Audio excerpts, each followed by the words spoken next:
Tá ligado aí já. Prontinho.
É o Senhor e muito digno de louvor.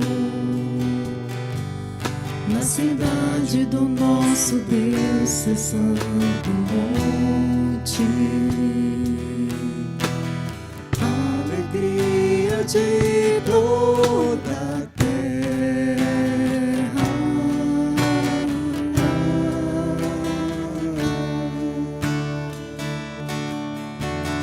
Grande é o Senhor em que nós temos a vitória e que nos ajuda contra o inimigo. Por isso diante dele nos prostramos.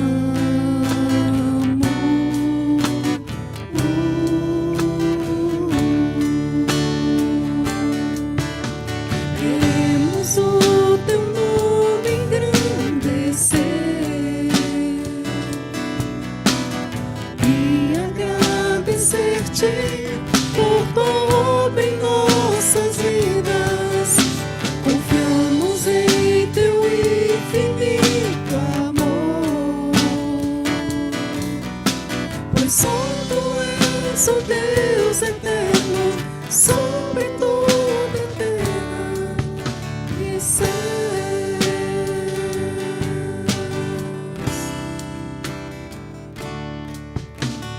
Grande é o Senhor em que nós temos a vitória e que nos ajuda contra o inimigo.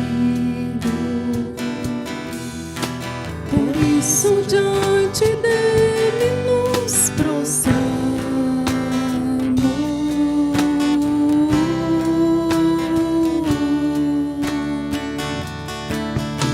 Queremos o teu nome engrandecer e agradecer-te por tua obra em nossas vidas. Confiamos em teu infinito amor, pois só tu és o Deus eterno sobre toda a terra e céus.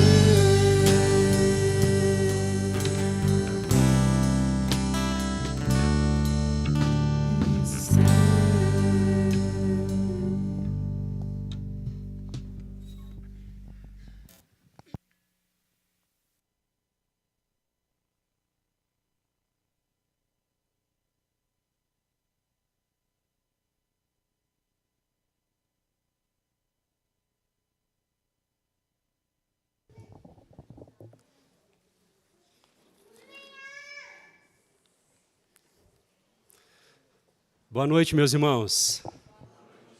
A graça e a paz do nosso Senhor Jesus. Uma bênção nós estarmos reunidos aqui mais um domingo, né, o dia do Senhor, para cultuarmos o nosso Deus. E eu te convido a ficar de pé e abrir comigo a sua Bíblia.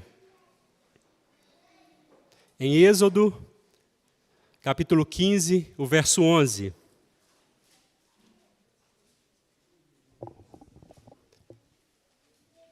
Êxodo, capítulo 15, o verso 11.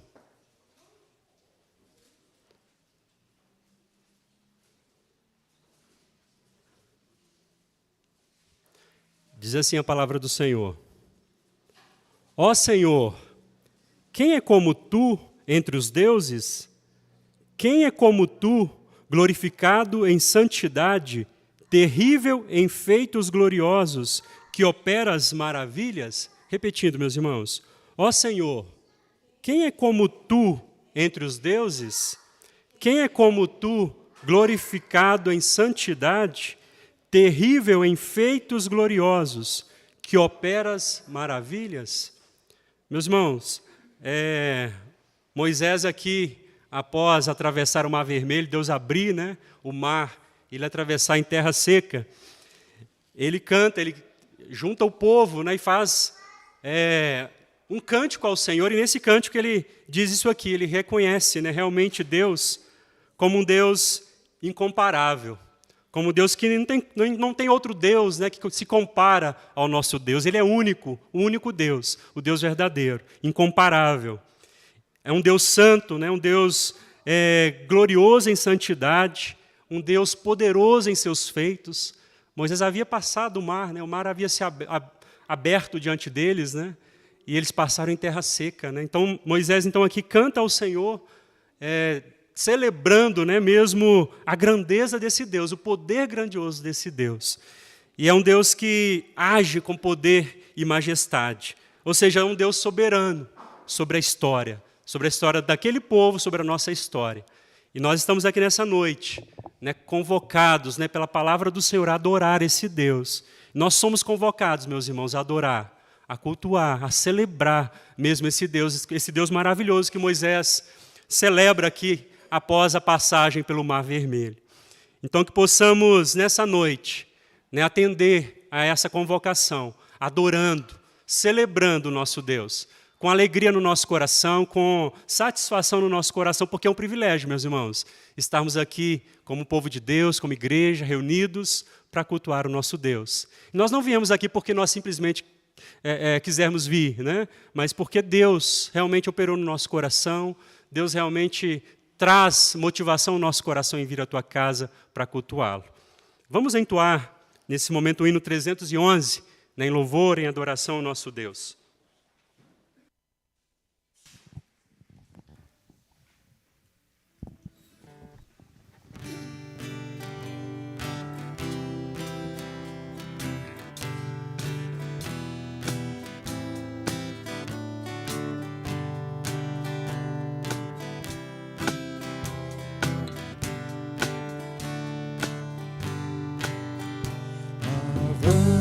Avante, ó crentes, soldados de Jesus, erguei seu estandarte, lutai por sua cruz, e contra os inimigos em grandes multidões, o excelso comandante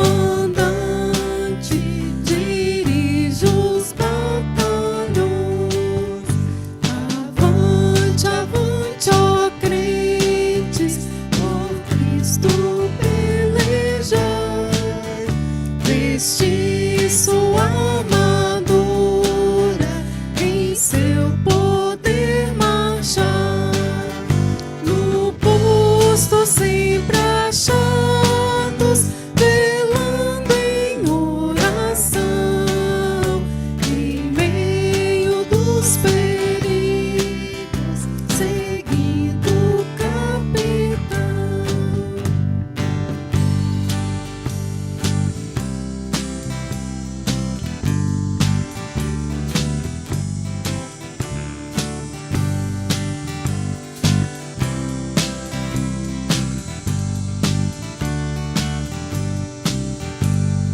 Avante, avante, ó crentes, a passo triunfal, após combate horrendo, virá a paz final,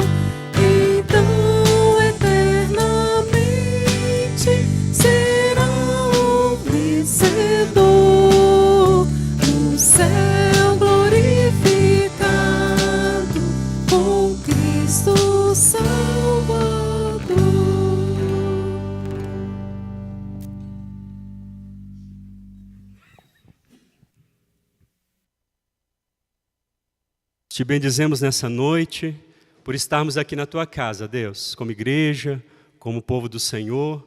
Que bênção, Deus, podermos nos deslocar, Senhor, com liberdade, em vir à Tua casa, em fazer menção do nome do Senhor, Te adorando, Te cultuando.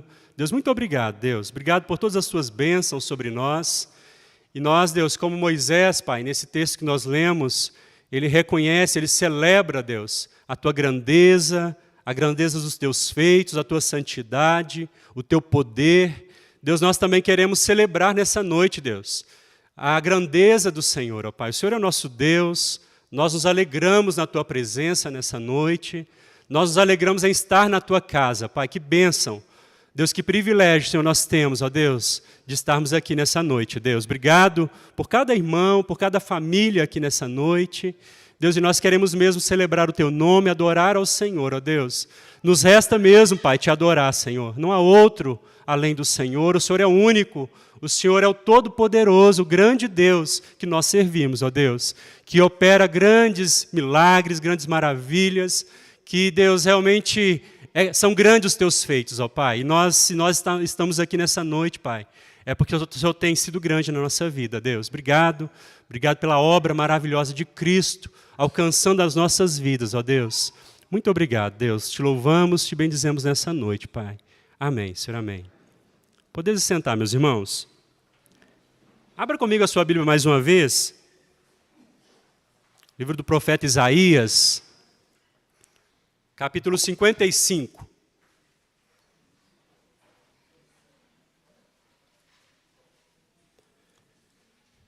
Isaías 55, o verso 6 e 7.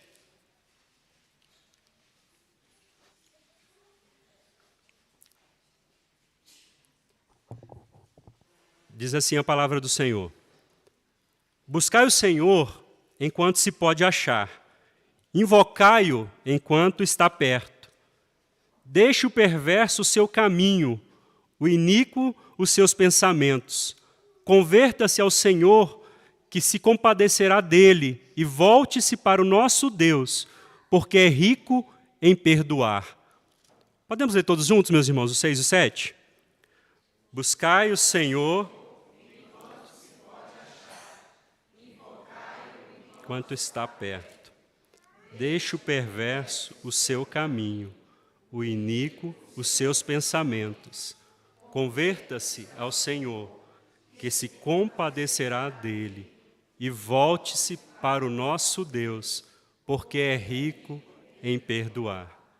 Meus irmãos, o profeta Isaías, aqui, ele faz um convite ao povo, né, a reconciliar com Deus, antes que o tempo, né, oportuno passasse na vida daqueles irmãos.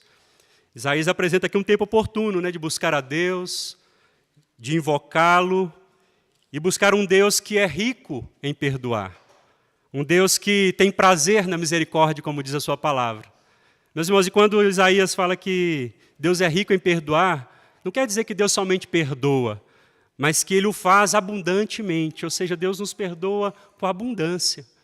Não é o pecado, meus irmãos, uma vez nós alcançados por Cristo, sendo regenerados, o pecado não nos tira a salvação, o pecado não nos faz perder a salvação.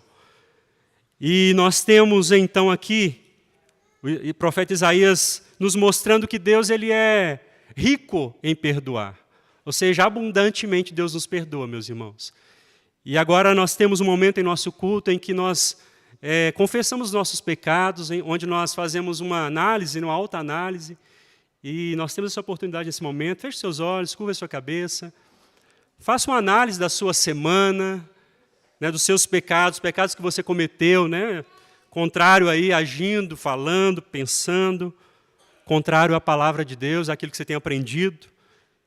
Faça uma análise e confesse a Deus o seu pecado. A Bíblia diz que Deus é rico em perdoar. Ele é rico mesmo, meus irmãos, é abundante o perdão de Deus sobre as nossas vidas. Então, que possamos nesse momento, né, confessar os nossos pecados a Deus, pedindo perdão a Ele, buscando mesmo o seu perdão. E a palavra do Senhor diz que Ele é rico em nos perdoar. E logo após um momento de oração silenciosa, quero pedir ao nosso irmão diácono Marcos que nos conduza numa oração de gratidão a Deus pelo seu perdão.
Seja louvado, meus irmãos, pela sua rica em perdoar, né? A sua riqueza, né? Deus é rico em nos perdoar. E a tua palavra diz, meus irmãos, que buscar o Senhor enquanto se pode achar, que possamos viver uma busca constante, né? Uma vida de busca ao nosso Deus, invocando, né?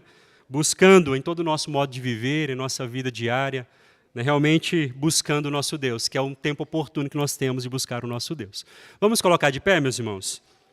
E eu queria que você cumprimentasse a pessoa do seu lado aí, né? Dissesse para ela que é muito bom estar com ela aqui nessa noite, cultuando o nosso Deus. Os nossos visitantes, né? Se tiver alguém nos visitando, que Deus te abençoe, abençoe sua casa, sua família. E vamos louvar o nosso Deus com cânticos.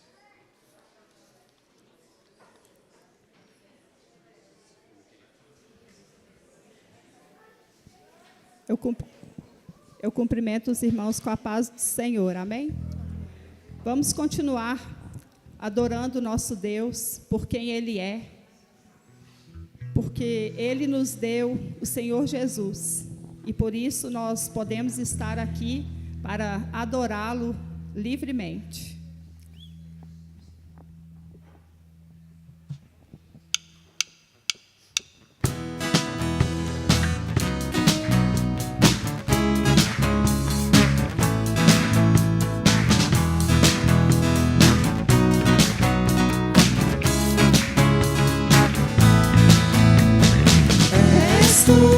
Única razão da minha adoração, ó Jesus. És tu, única esperança que anelo ter, ó Jesus. Confiei em ti, fui ajudado, tua salvação tem me alegrado. Hoje há gozo em meu coração, com meu canto te louvarei. Te louvarei, te glorificarei. Eu te louvarei, meu bom Jesus. Eu te louvarei. glorificarei, eu te louvarei, meu bom Jesus.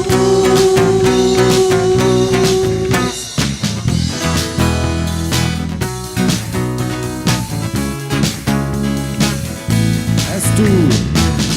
És tu, única razão da minha adoração, ó Jesus.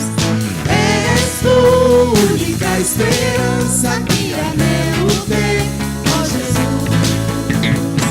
Por fim te fui ajudado, tua salvação tem me alegrado.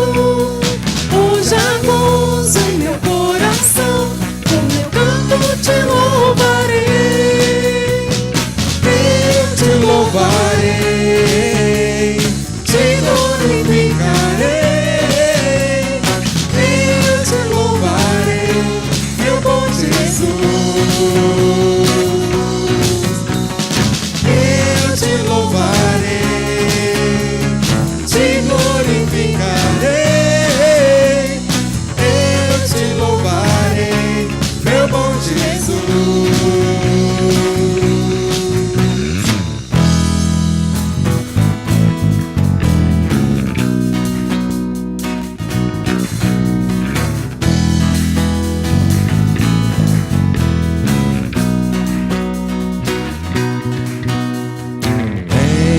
Em todo tempo te louvarei, em todo tempo te adorarei, em todo tempo te louvarei, em todo tempo te adorarei. Eu te louvarei, te glorificarei, eu te louvarei, meu bom Jesus. Eu te louvarei, te glorificarei, eu te louvarei, meu bom Jesus.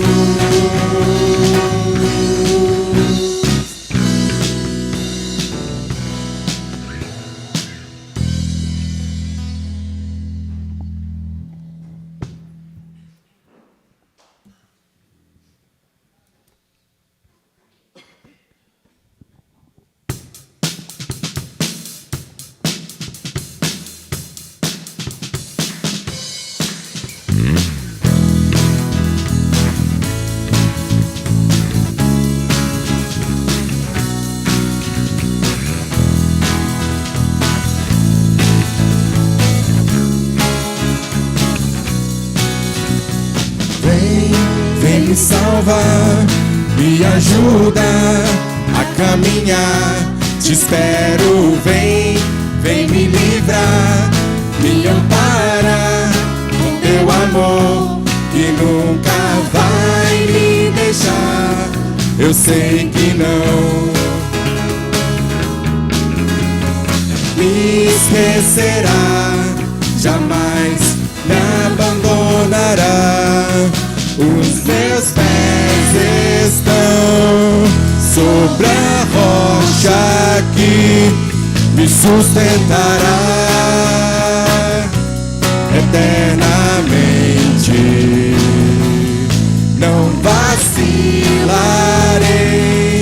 sempre te honrarei.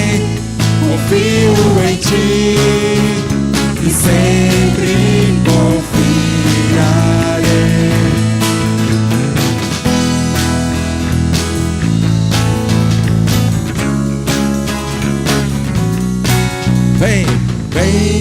Vem me salvar, me ajuda a caminhar. Te espero, vem me livrar, me ampara com teu amor que nunca vai me deixar. Eu sei que não me esquecerá, jamais me abandonará. Os meus meus pés estão sobre a rocha que me sustentará eternamente. Não vacilarei, sempre te honrarei. Confio em ti e sempre confiarei. Os meus pés estão sobre a rocha que me sustentará eternamente. Não vacilarei, sempre te honrarei. Confio em ti e sempre confiarei. Confio em ti e sempre confiarei. Confio em ti e sempre confiarei.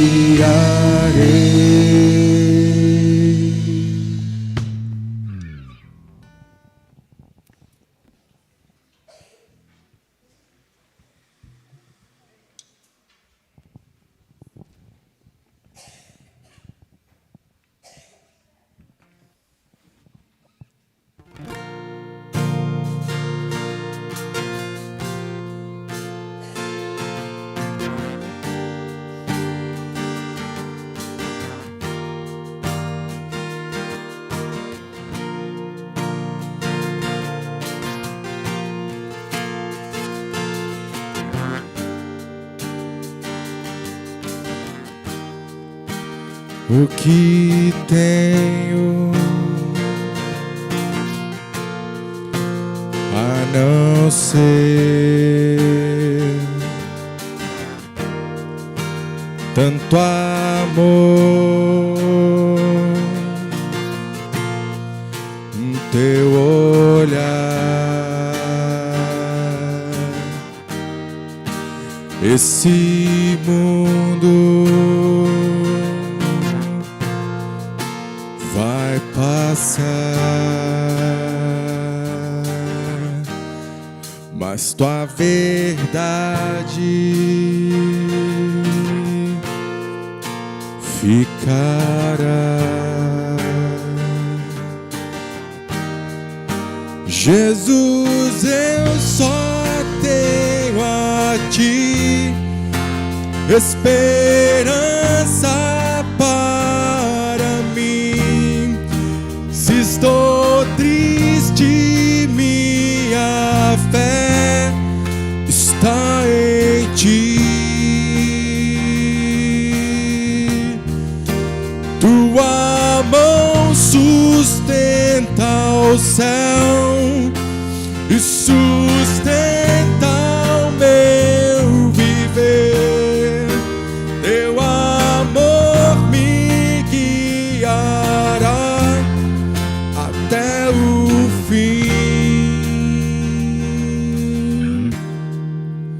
O que tenho a não ser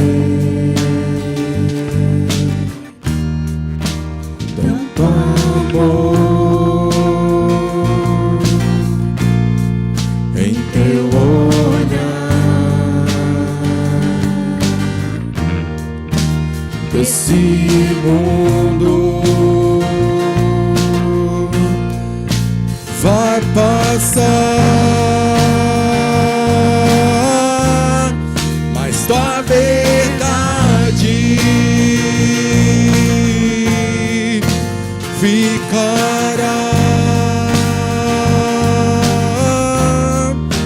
Jesus, eu só tenho a ti esperança para mim. Se estou triste, minha fé está em ti. Tua mão sustenta o céu sustenta o meu viver. Teu amor me guiará até o fim.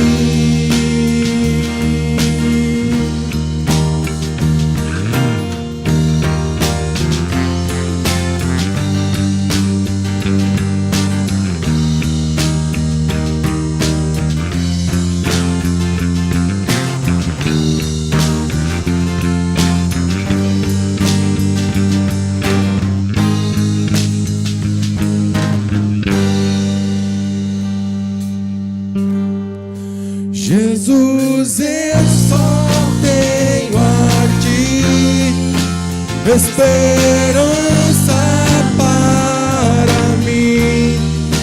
Se estou triste, minha fé está em ti.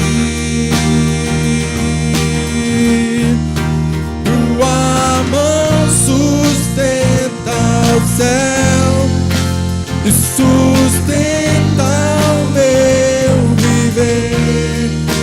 Teu amor me guiará até o fim. Jesus, eu só tenho a ti. Jesus, eu só tenho a ti. Jesus, eu só tenho a ti. Jesus, eu só tenho a ti.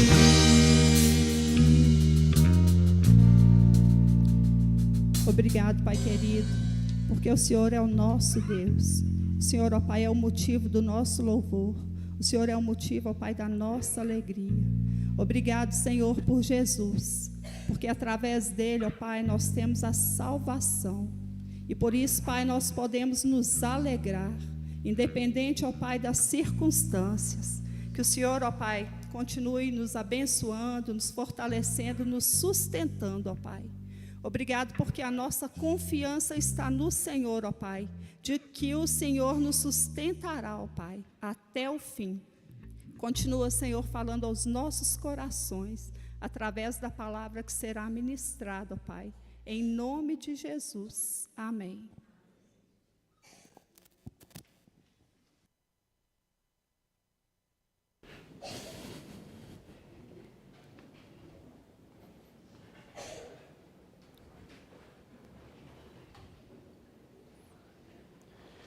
Meus irmãos, boa noite.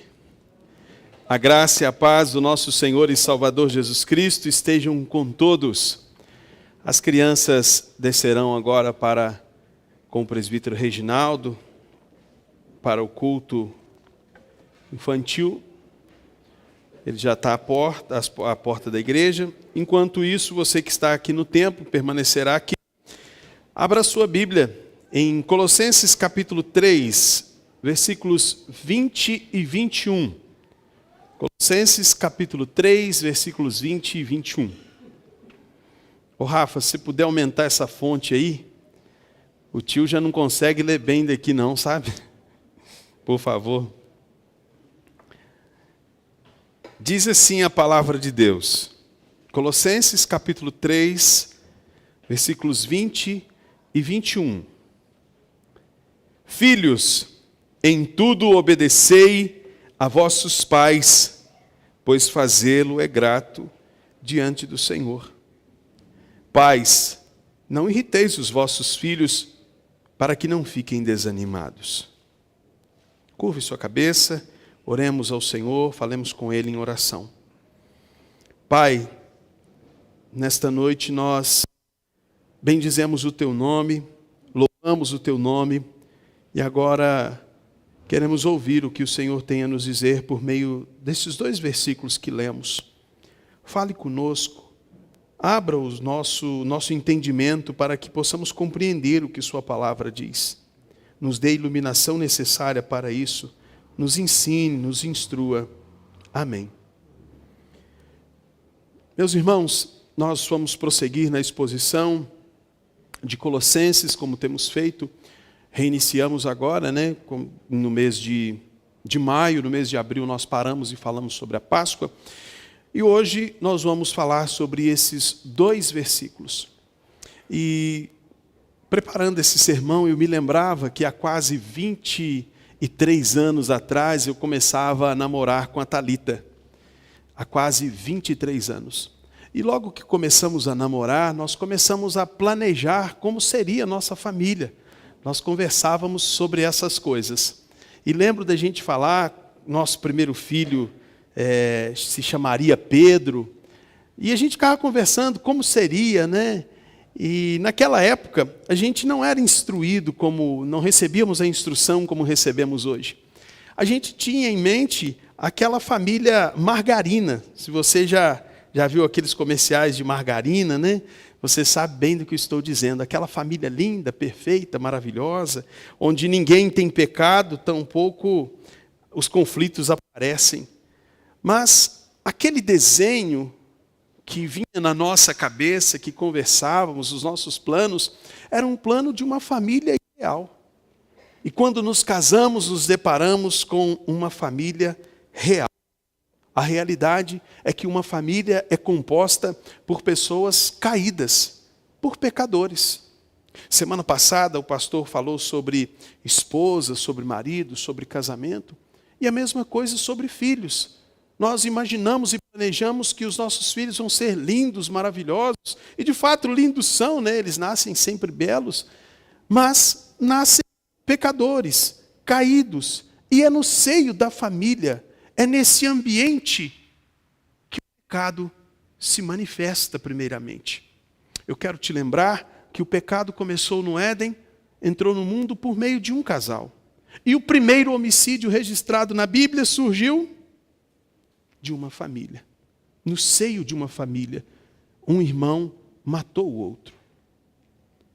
Isso é importante para a gente considerar que a família que temos hoje, nós não devemos esperar que ela seja perfeita. Nós temos mães aqui grávidas que esperam logo dar à luz a seus filhos e precisam ter ciência de que gerarão filhos que carecem da glória de Deus. Filhos que não serão perfeitos. Quando a gente recebe a notícia de que vai ser pai, a gente planeja. Eu vou jogar futebol com ele, se é menino. Se é menina, eu vou fazer isso, vou fazer aquilo. Mas a gente não planeja. Mas o dia que fizer alguma coisa errada, eu vou disciplinar. A gente não pensa que esse menino vai mentir para a gente. Não é verdade, gente?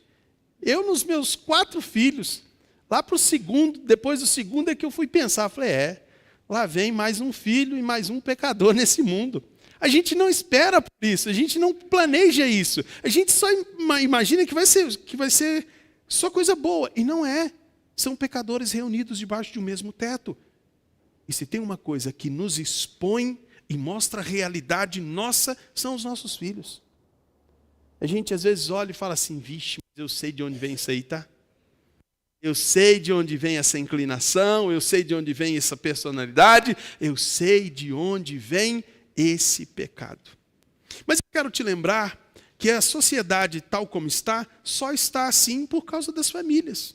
As famílias também estão assim. Eu quero te lembrar, como mencionei, que o primeiro homicídio aconteceu em uma família. Eu quero que você se lembre que em Gênesis 21, Gênesis 25, do 9 ao 10, relata uma confusão entre irmãos. Abraão teve 2 filhos, Ismael e Isaque. Ismael zomba de Isaque, aquilo gera uma contenda familiar, Agar é posta para fora junto com Ismael. O menino no deserto é posto debaixo em uma sombra e ela vai lamentar, porque certamente ele morreria, mas Deus não desamparou aquela mãe e aquele filho ali. Uma outra confusão familiar entre 2 filhos, filhos de Jacó, ou filhos de Isaque, Jacó e Esaú. Um nasceu agarrado no pé do outro. O mais novo, mais esperto, logo ofereceu um prato de lentilhas em troca da primogenitura, dos seus direitos como mais velho. Sua mãe auxiliou o mais novo a enganar o seu próprio pai. E ele recebe a bênção de Isaque no lugar de Esaú.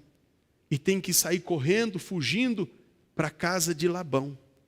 Aquele que enganou, agora é enganado pelo seu próprio tio. Tudo isso em uma família. O que dizer ainda de José e seus irmãos? Movidos por inveja, pela predileção de Jacó por José, pela preferência, eles então decidiram matar o seu próprio irmão. O pai de José manda fazer uma túnica diferente para ele. Ele era o querido de seu pai. Então seus irmãos decidem matá-lo, mas Rúben diz, não façamos isso.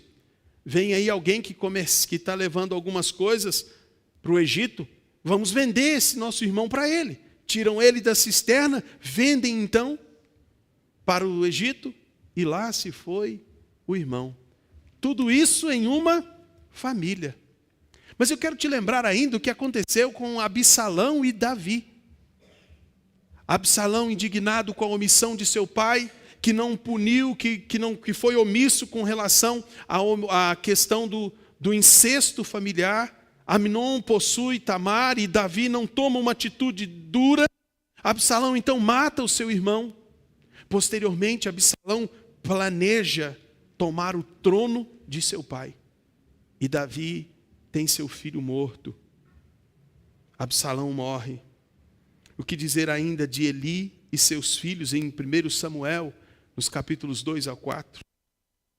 O sacerdote Eli teve 2 filhos, Ofni e Finéias, que foram imorais e sucumbiram e morreram. Tudo isso no seio de uma família. E famílias que eu mencionei para você aqui, não famílias estranhas, alheias, mas famílias que conheciam a Deus. Pais que conheciam o Senhor, que recebiam instrução. Meus irmãos, isso tudo para mostrar que é na família que a gente vê o surgimento da maldade humana. Que a gente vê a gravidade da queda é na família. Porque é na família que nós vemos, e vemos isso hoje de forma assustadora, divulgado pela mídia, vemos pais matando filhos, filhos matando pais. Atrocidades acontecendo e extrapolando o limite das portas dessa família e atingindo toda a sociedade.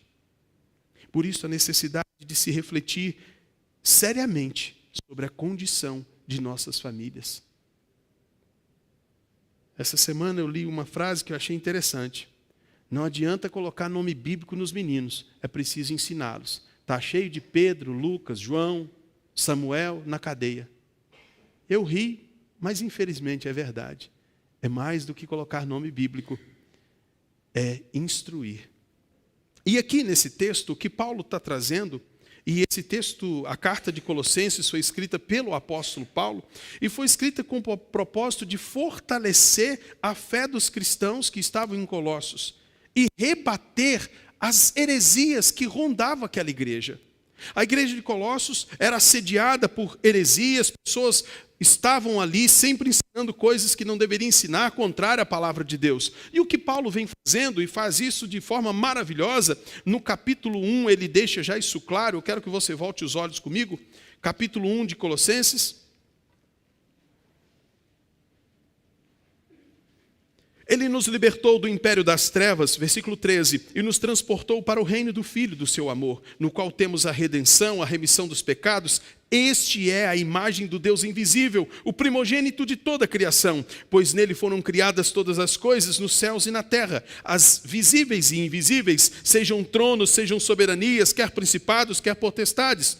Tudo foi criado por ele, ou por meio dele e para ele. Ele é antes de todas as coisas, nele tudo subsiste. Ele é a cabeça do corpo, da igreja. Ele é o princípio, o primogênito dentre os mortos, para em todas as coisas ter primazia.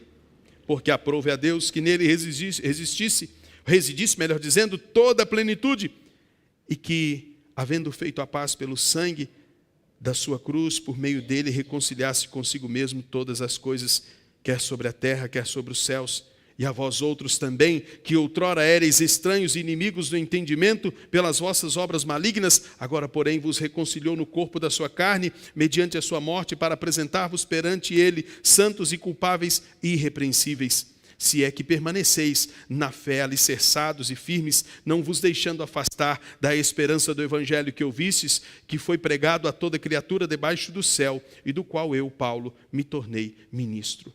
O que Paulo está fazendo aqui é mostrando quem é Cristo, que Cristo tem a primazia, a supremacia de Cristo apresentada pelo apóstolo Paulo. Paulo apresenta uma verdadeira, e é a palavra de Deus, perfeita revelação da divindade de Cristo, mostrando quem é Cristo. Cristo não é um profeta, Cristo não é um mestre legal, Cristo é o Criador. Ele é Deus e ele deve ser visto por nós desta forma. Vendo Cristo como supremo, enxergando a supremacia de Cristo em tudo, nós vamos compreender que nós devemos adorá-lo e que para ele devemos viver. O apóstolo Paulo nos traz então um verdadeiro tratado teológico. Queremos conhecer sobre Cristo?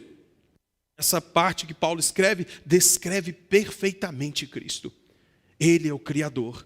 Ele não tem início, ele deu início, e ele não só deu início às coisas, ele sustenta todas as coisas com um propósito. Ele é o Senhor soberano, isso para refutar as heresias. O que Paulo está trazendo é teologia. Mas Paulo vai mostrar isso, principalmente nesse trecho em que estamos lendo, como se relaciona essa teologia com a prática. Não é apenas um mero conceito teológico, mas um conceito teológico que deve se revelar na forma como as pessoas que professam a Cristo devem viver. O que Paulo está fazendo é dizendo, olha, não adianta a pessoa falar que Cristo é o Senhor, se nas suas coisas, se na sua vida cotidiana, não há uma transformação. Paulo vai mostrar que é preciso que a nossa prática conduza ou esteja de acordo com a nossa teologia. Não adianta a gente falar que nós cremos em Cristo, não adianta, como eu disse aqui, colocar nome bíblico na criançada toda. Não adianta casar na igreja evangélica. Não adianta nada disso. Não adianta falar perfeitamente sobre quem é Cristo, se a vida nega todo o discurso. Essa é a preocupação do apóstolo Paulo. A maneira como os cristãos vivem, como eles se relacionam uns com os outros, especialmente nos seus lares, revela a sua fé ou a incredulidade quanto à pessoa de Cristo. O convite de Paulo aqui é: examinem bem a casa de vocês. Como vocês se portam, como vocês vivem como marido e mulher, como tratam os filhos, como são tratados pelos filhos, de que maneira? Esta é uma forma eficaz de combater as heresias. Esse, com certeza, é o maior problema do Brasil. Nós falamos que Cristo é o Senhor, mais de 50 milhões de pessoas dizem isso no Brasil, mas negam isso com a sua vida, vivendo uma vida totalmente distante, e é isso que assusta as pessoas, e eles dizem, peraí, mas vocês dizem que são de Deus, mas a sua família não tem diferença nenhuma de uma família pagã.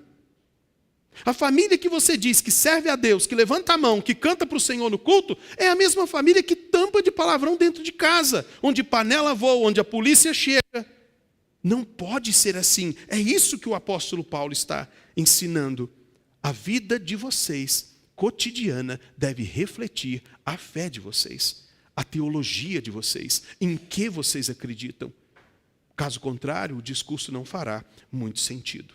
E é isso que nós vamos ver. Paulo começa falando sobre, depois de falar sobre a esposa, sobre os maridos, agora ele vai falar sobre os filhos. Filhos, e quem são esses filhos? A ideia aqui do apóstolo Paulo é os filhos que estão debaixo da tutela dos pais. Aqueles filhos que ainda não têm condição de se representar e são representados pelos pais. Mas, contudo, vai para além disso também. Em tudo, filhos, obedecei a vossos pais, pois fazê-lo é grato ao Senhor. Esse versículo, meus irmãos, traz instruções ou é o reflexo das instruções práticas, das instruções que o apóstolo Paulo traz. É a forma prática de colocar toda a teologia de forma evidente. Paulo está falando aqui, meus irmãos, e se a gente pegar esse texto e aplicar fora de seu contexto para qualquer pessoa, ainda que não seja cristã, por causa da nossa cultura, ele vai concordar. Até pessoas que não conhecem a Cristo, que negam a Cristo, vão dizer, olha, é verdade, os filhos devem obedecer aos pais. Mas o motivo pelo qual esses filhos devem obedecer aos seus pais está na continuidade do versículo, na segunda parte, pois fazê-lo é agradável diante do Senhor. Os filhos devem obedecer aos pais como uma forma de revelar a comunhão que eles mesmos têm com o Senhor. Não é uma coisa separada da outra, é para a glória de Deus. Os cristãos devem viver para a glória de Deus em todas as áreas da sua vida, inclusive os filhos. Os filhos precisam olhar e pensar, eu não tenho que obedecer o meu pai porque a cultura ensina isso, porque a sociedade cobra isso. Mais do que isso, eu devo obedecer aos pais porque obedecendo os pais, eu estou obedecendo ao Senhor. A expressão aqui, porque isso é agradável, a expressão que aparece no texto, pois fazê-lo é grato, é a ideia de agradável. Isso é agradável aos olhos do Senhor. Isso engrandece o Senhor. Isso é obedecer ao Senhor. Os filhos, então, que querem viver para a glória de Deus, devem enxergar esse mandamento com seriedade. E isso é tão sério que a Bíblia no Antigo Testamento, a lei determinava que um filho que expusesse os pais ao ridículo, que os afrontasse de forma severa, era apedrejado publicamente. Ele era morto, porque quebrou o mandamento do Senhor. Filhos, obedecei a vossos pais por causa do Senhor. O motivo para que eles obedeçam é o Senhor. Efésios, melhor dizendo, capítulo 6, diz assim: Filhos, obedecei a vossos pais no Senhor, pois isto, o que diz a Bíblia aí? É justo. Mas eu não gosto de obedecer meu pai e minha mãe, William, mas isso é justo. Porque quem determinou isso foi Deus. É isso que o Senhor espera de nós. O nosso lar deve ser um reflexo da comunhão que cada membro desta família tem com o Senhor. Então é preciso obedecer aos pais por causa do Senhor. No Senhor, por causa do Senhor. É porque o Senhor determinou assim que os filhos devem obedecer aos pais. Eles devem honrá-los, porque fazendo o contrário disso, estão pecando contra o Senhor, estão desonrando o próprio Deus. É preciso instruir os filhos desta forma. É por isso que é tão importante conduzir os filhos ao Senhor. Porque eles precisam relacionar-se com o Senhor primeiro, para que à luz do relacionamento com o Senhor, se relacionem com seus pais de forma cristã, honrando, obedecendo. Todos os filhos devem obedecer os seus pais, em qualquer idade. Estando debaixo da tutela dos pais, devem fazê-lo no Senhor. Os mais velhos, casados, também devem fazê-lo no Senhor, à medida em que não compromete o cumprimento de suas outras tarefas, de seus outros papéis.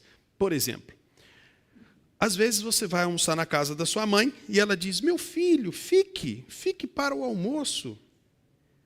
Não, mãe, a minha esposa preparou o almoço, ela está me esperando. Não, mas eu estou mandando você ficar. Se você não ficar, você está pecando contra o Senhor. Vixe. Aí você tem que dizer, mamãe, leia a segunda parte. Não irriteis o seu filho. Eu já estou ficando irritado. Não é assim. Não é dessa forma arbitrária. Eu gosto sempre de mencionar que tem um limite. Tem um limite. É preciso haver compreensão. Eu lembro que eu namorei com a Thalita 4 anos e meio até casar. E nós tentamos marcar o casamento em diversas vezes. E por um motivo ou outro, minha família sempre dizia, deixa para depois. E beleza, a gente deixava para depois. Depois, a segunda vez, não, mas assim, quem sabe, se deixar para depois. Eu falei, não, beleza, vamos deixar para depois. É a segunda vez. Um dia eu estava sentado na casa da Thalita lá, a gente conversando. Aí um dia ela virou para mim e falou assim, e aí, a gente vai casar ou não vai? Vixe. Eu passei a mão no calendário, entreguei para ela, falei, marque a data. Ela falou, mas é sério? Eu falei, sério. Marque a data. E eu cheguei em casa e disse, gente, a data está marcada, nos casaremos em setembro. Não, mas a gente podia marcar. Eu falei assim, espera aí, agora eu estou comunicando a data. Fui obediente até aqui, mas o medo do ninho vazio não pode me impedir de viver minha própria vida e de segui-la. Então nós nos casaremos. Com vocês presentes será uma bênção, uma alegria, mas sem vocês eu também me casarei nesta data. Eu não desonrei os meus pais. Eu fui obediente, mas chega uma hora que a gente tem que tomar a decisão de forma respeitosa. Mas há decisões que competem a filhos que já são mais velhos. Os irmãos entendem isso? Tem que ter um certo limite.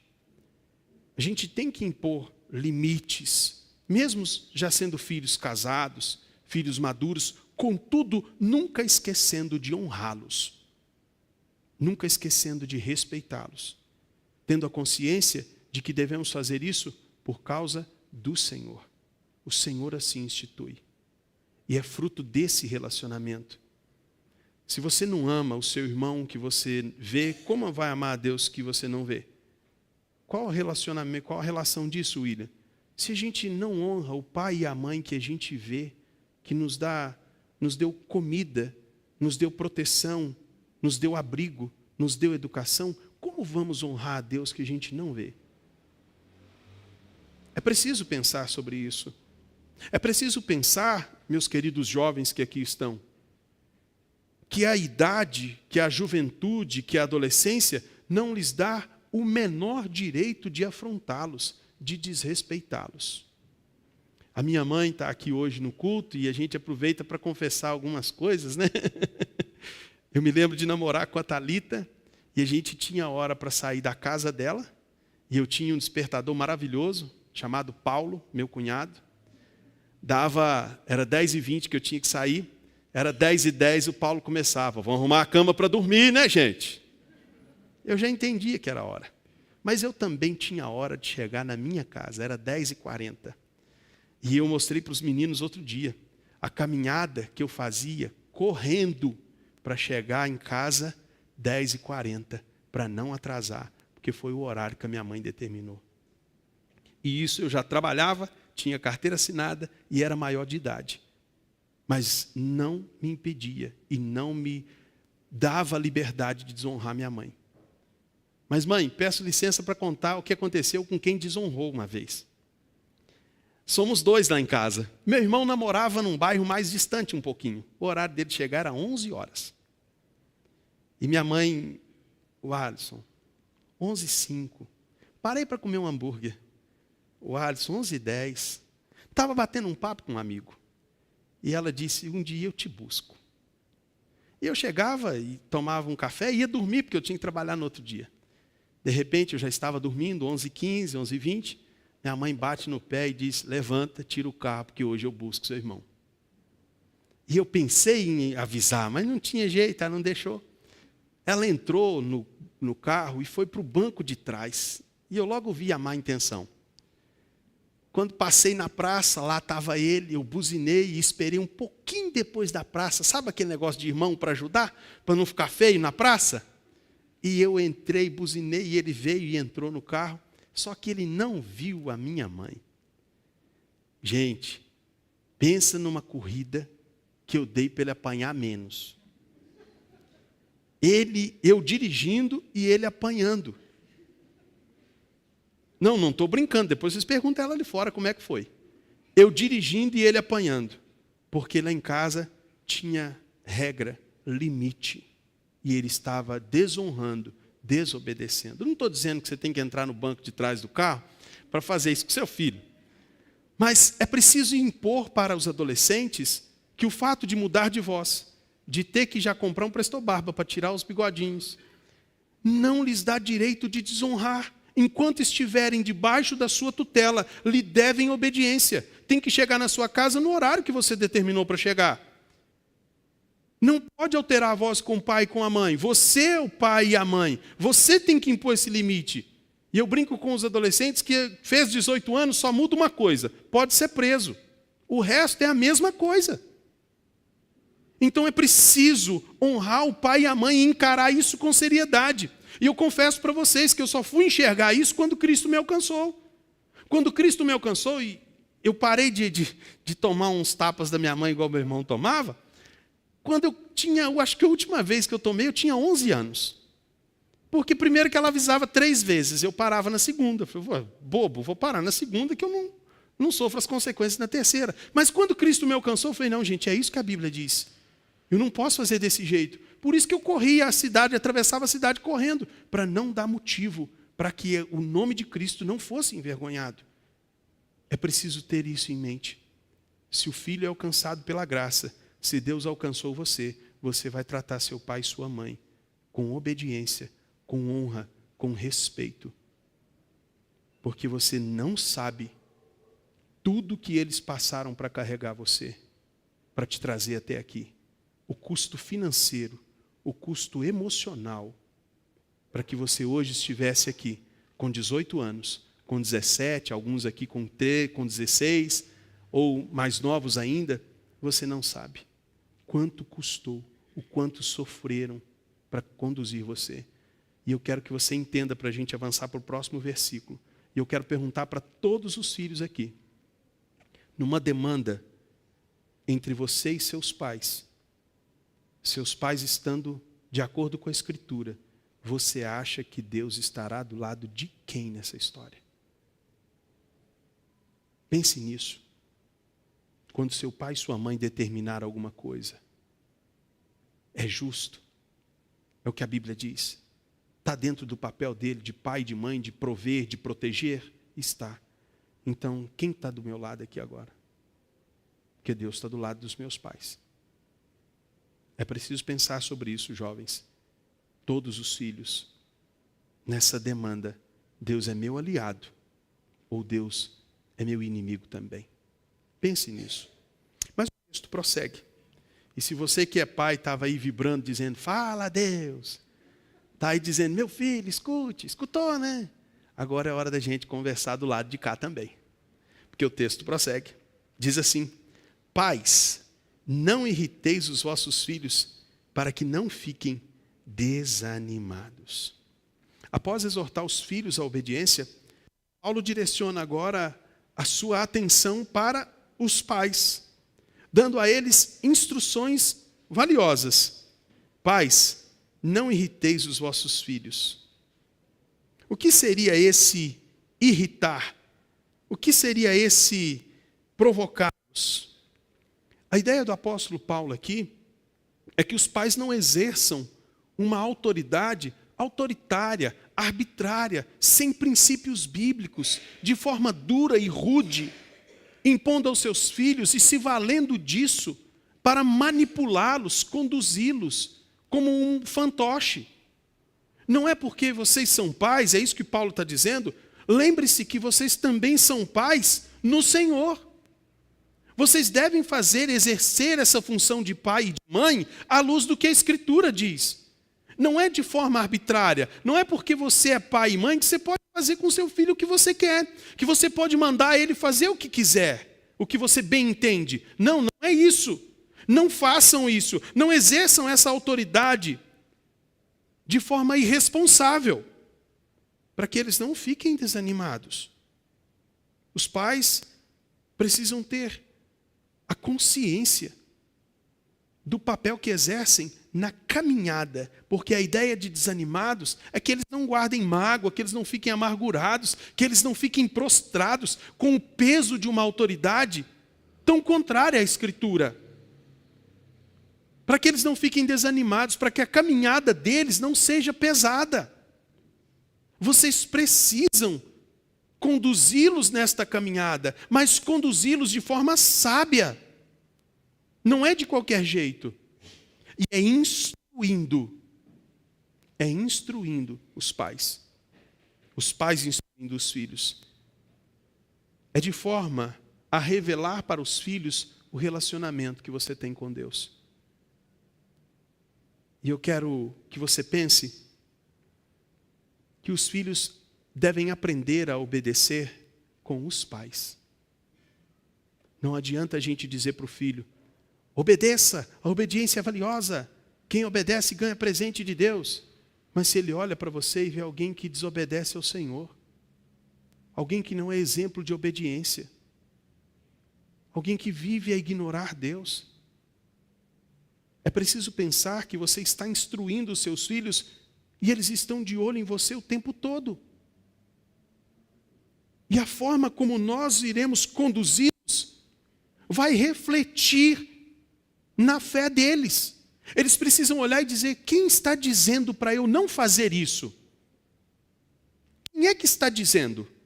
Quem é o meu pai? Quem é a minha mãe? É um cristão de verdade? Sim ou não? É a análise que eles fazem. Meu pai é um religioso ou é um servo de Deus? Eu olho para o meu pai e para a minha mãe, eu os admiro como cristãos e desejo servir a Deus como eles? Ou eu simplesmente olho e tenho pavor da forma como eles vivem? Porque só vão à igreja e não vivem com Cristo. Há pais que são pais uber gospel. Que coisa é essa? Só leva para a igreja. Só isso. Esse é o único papel cristão que ele faz. Pegar, botar no carro e deixar na porta da igreja. Ou dizer: senta aqui, não dê um pio. Mas ele não recebe nenhuma instrução do pai. O pai só vira crente na igreja. Certa vez um pastor foi visitar uma família e tinha um menino pequenininho de uns 3 anos. E ele sentou e está lá e o menino está rodando em volta dele. E ele ficou incomodado, falou: pois não, filho. E ele falou assim: não, pastor, eu estou procurando sua outra cara. É que papai e mamãe falam aqui em casa que o senhor tem 2 caras. Esse era o exemplo. Era isso que ele ouvia acerca da igreja. Não ouvia nada de escritura. Nós pais temos a responsabilidade. E aqui eu falo para o pai e falo para a mãe. A escritura diz: Deus de nossos pais. Será que os nossos filhos podem dizer isso? Será que os nossos filhos desejam servir o nosso Senhor? Será que estamos cumprindo os votos que assumimos aqui publicamente na frente de todo mundo quanto à educação cristã deles? Pais, homens, é nossa responsabilidade assumir o papel. Tem homem, infelizmente, muitos pais, homens cristãos, que acham que é só colocar a comida em casa e levar para a igreja. É ser o homem da Escritura em casa. É instruí-los, é chamá-los. Perceba a seriedade dessa função nossa, homens. Quando a gente diz para os nossos filhos, quando eu digo para Helena que Deus é pai, qual a referência que ela tem de pai naquela idade? Sou eu. Então ela olha, então Deus é ó. Já imaginou se a gente... E quer ver, eu vou dar um exemplo aqui de como isso é sério. Algumas gerações atrás da minha, o pai era aquele camarada carrasco.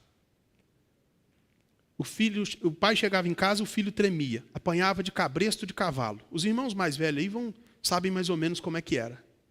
Apanhava de cabresto de cavalo, o pai só podia chamar ele de senhor. Você tinha que saber como é que chegava para falar com ele. Ele era bruto, não tinha conversa, ele não compreendia, ele não deixava o filho falar. Como isso refletia em Deus, na imagem de Deus no filho? As pessoas achavam que Deus era um carrasco. Um senhor de barba que ficava no céu com cajado, alguém falava, ele pegou, vai lá e dá uma cajadada nele. Refletia. Hoje o pai é um camarada que não disciplina. Ele é um camarada muito legal, ele é amigo, ele compreende tudo, ele é mó divertido Deus, o pai. Aí hoje as pessoas olham para Deus e acham que Deus é isso. Aí eles dizem, Deus é pai, Deus não vai mandar ninguém para o inferno, não. Meu pai não me mandaria. Aí eles acham que podem falar com Deus de qualquer jeito. Que Deus nunca disciplina, que Deus sempre entende, porque Deus é maneiro. É o reflexo da imagem que nós, homens, pais, passamos para os nossos filhos. Qual a melhor resposta para isso? Equilíbrio, que a Escritura traz. Ensinar a disciplina, mas ensiná-la em amor. Às vezes a disciplina só serve para revelar no pai a sua fraqueza quanto a domínio próprio. Pega o menino para disciplinar, quase mata. Que vergonha. É um descontrolado. O filho nunca vê o pai lendo as Escrituras. Ele nunca instrui o filho. O filho busca todas as fontes possíveis. Bate papo até com inteligência artificial. Menos chamar o pai e dizer: pai, o senhor poderia me ajudar? Eu estou com essa e essa dúvida. Homens, pais. É lamentável o número de irmãs que estão sobrecarregadas na igreja. Porque os homens não estão assumindo o seu papel de pais. Se a mãe não chamar para ir para a igreja, a família inteira dorme. Se a mãe não falar: meu filho, você está lendo a Bíblia? Esquece. Esse é um papel que é nosso como homens. Nós quem devemos conduzir nossa casa. Amém, homens? Nós que devemos conduzir os nossos filhos. Nós é quem devemos dizer: olha, meu filho, você está lendo a Bíblia? Vamos ler a Bíblia comigo? Você está orando? Vamos orar comigo. Meu filho, vem cá, esse comportamento que você está tendo não é o que a Escritura diz, meu filho. E quando for disciplinar, conversar, mostrar que isso não está de acordo com a Escritura, o que ele está fazendo. Não é apenas uma opinião minha. E a depender da disciplina, dizer: olha, eu estou fazendo isso porque a Bíblia diz que eu tenho que fazer. É para o seu bem e é para a glória de Deus. Percebem como é necessário o que Paulo está dizendo? Parece tão óbvio, mas às vezes a gente olha e a gente está tão distante disso. A gente às vezes está tão distante. A gente vê os nossos filhos às vezes sabem tão pouco da Escritura, irmãos. Porque nós não ensinamos. Porque nós não fazemos o que tem de fazer. As mulheres às vezes se esquecem e acabam assumindo responsabilidades que é do marido. Se o seu marido é cristão, não assuma a responsabilidade dele. O chame para a responsabilidade. Diga: vem cá, meu filho. A Bíblia diz isso, isso e isso. Então quem vai lá resolver isso é você, ué. Porque assumir tudo isso vai te limitar na sua função de ser auxiliadora na educação desses meninos. E como a gente tem errado na educação deles. Eu não sei você, mas às vezes eu refletindo sobre isso. Como às vezes a gente erra na educação dos nossos filhos. A gente sonha para eles uma carreira brilhante, com diplomas e diplomas. Mas o que eu sonho para eles no meio do povo de Deus? Como eu quero que o meu filho, minha filha, esteja aqui na igreja? Como eu estou construindo isso? O que eles dirão da minha fé?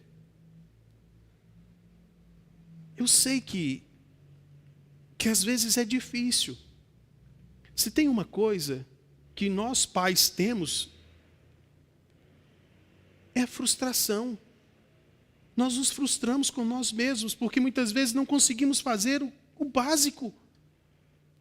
Mas sabe o que tudo isso nos mostra? Nos mostra a dependência que eu e você temos de Deus. Ser pai e mãe não pode ser um papel à parte da Escritura, à parte de Deus. Quem nos deu filhos, irmãos? Eles são herança do Senhor. Então, como eu e você podemos ser pais bíblicos? Recorrendo ao Senhor, dizendo: Deus, eu não posso ser um pai bíblico para o meu filho, para a minha filha, se o Senhor não me ajudar. Me ajude, mostre-me o meu pecado. E muitas vezes conversando com eles. Recentemente, então já tem um tempo, conversando com os meninos, eu descobri que eu cometi uma injustiça com a Júlia, vocês acreditam? Conversando lá em casa, eu perguntei: teve alguma vez que o pai errou com vocês? A Júlia: o que foi, filha? Teve uma vez que o Senhor me disciplinou, eu falei que não fui eu, o Senhor não acreditou e me disciplinou. Eu engoli seco. Falei: minha filha, seu pai peca, você me perdoa? Perdoa, papai, já está resolvido. Mas ela carregava isso com ela e eu não sabia. Então nós precisamos pensar que nós pais, nós não somos perfeitos, gente. Pergunte seu filho para você ver se ele não vai falar com você. Já errou sim, já errou feio comigo. E o que a gente tem que fazer como cristão? Vem cá, o cristão deve fazer assim. Você me perdoa? Tem alguma forma de reparar o dano? Não tem não, papai, mas já está resolvido. É um exercício, uma tarefa diária, meus irmãos. Carecemos de Deus o tempo todo. E o relacionamento dos pais com os filhos deve refletir uma ordem divina. Nós nos submetemos a Deus. Ensinamos e os nossos filhos veem isso. Mas é preciso servir ao Senhor. É preciso querer ser pai e mãe, irmão e irmã aqui nessa noite. É preciso querer ser pai e mãe para a glória de Deus. Como Deus está sendo glorificado na sua casa, você sendo mãe do jeito que é. Como Deus é glorificado, você sendo pai do jeito que você é. Como a nossa boa teologia se revela na nossa casa. Manifestando o amor, a misericórdia, a bondade de Deus e o seu perdão. Nos nossos relacionamentos diários com os nossos filhos. Instruindo-os, andando pelo caminho, assentado, na linguagem paulina, comendo, bebendo ou fazendo outra coisa qualquer, ensinando para os nossos filhos que tudo deve ser feito para a glória de Deus. A nossa fé deve ser revelada no ambiente mais precioso que a gente tem, que é a nossa casa. Saiba que se não fizermos isso, alguém vai se dispor a conduzir os nossos filhos e às vezes os conduzirão para bem distante do nosso Deus. Ou nós fazemos isso, ou alguém vai fazer, ou o mundo vai fazer, ou o diabo vai apresentar para eles um outro guia. O meu convite para você nessa noite, que agradeçamos ao Senhor pelo privilégio de sermos pais e para confessarmos a Ele o quanto temos falhado nessa tarefa e pedir que Ele nos desperte, nos mostre onde temos pecado e que possamos corrigir o nosso pecado hoje com o nosso filho. Ao sair daqui, troque uma ideia com seu filho, voltando para casa. Filho, o que você acha do papai como papai? O que você acha da mamãe como mamãe? O que você acha da fé do papai e da mamãe? Converse. Às vezes você vai descobrir coisas que você precisa com urgência melhorar. Filhos, relacionem-se com seus pais no Senhor, obedecendo, honrando, sabendo que transgredindo isso, estão transgredindo o mandamento do Senhor. Curve sua cabeça, falemos com o nosso Deus em oração. Ó Deus, obrigado, porque a Tua verdade chegou até nós. Sabemos agora quem é o Senhor Jesus. Nos foi revelado por Sua palavra. Ajude-nos a ter uma boa compreensão sobre Cristo, mas mais do que isso, a viver uma vida que condiz com a fé que professamos, que dizemos ter. E que isso comece pela nossa casa, pela nossa família. Ajude os filhos a honrarem seus pais, a obedecê-los, sabendo que isso agrada ao Senhor. E que isso deve ser fruto do relacionamento que eles mesmos têm com o Senhor. Ajude os pais a serem pais e mães de forma piedosa, conduzindo os seus filhos ao ânimo e não ao desânimo, conduzindo os seus filhos à mansidão e não à irritação, conduzindo os seus filhos à fé e não à incredulidade. Como pai, peço que o Senhor perdoe a mim, os meus irmãos. De fato, nós temos falhado nisso.